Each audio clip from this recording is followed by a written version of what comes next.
বাপরে কত মোটা বই বে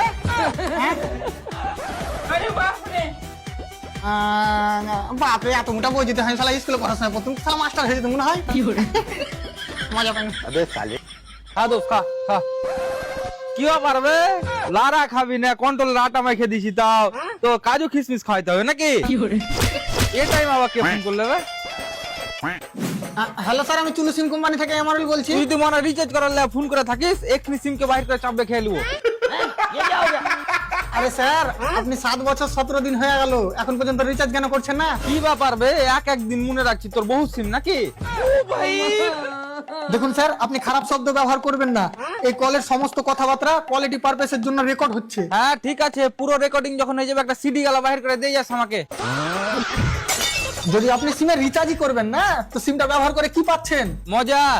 নেটওয়ার্কে ডান্ডা গালা দেখে না আমার মনটা না ঠান্ডা হয় হবে তুই যখন জন্ম নিস তখন কি তুই নার্সের হাত থেকে ছুটে পড়ে গেছিলি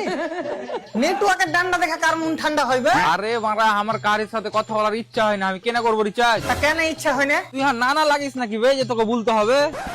আর এমনিতে যখন আমার দাদার কথা বলার ইচ্ছা হয় তখন আমার সাথে ফোন করে কথা বলে লাই আরে স্যার আপনার সিমে রিচার্জ না থাকলে আপনার সিমে ইনকামিং কল বন্ধ হয়ে যায় আপনার দাদাও ফোন লাগাতে পারবে না আমি করলে লাগবে না আর দাদা করলে আসবে না তুই দিনে 36 বার ফোন করছিস তুই জাদু কর নাকি বে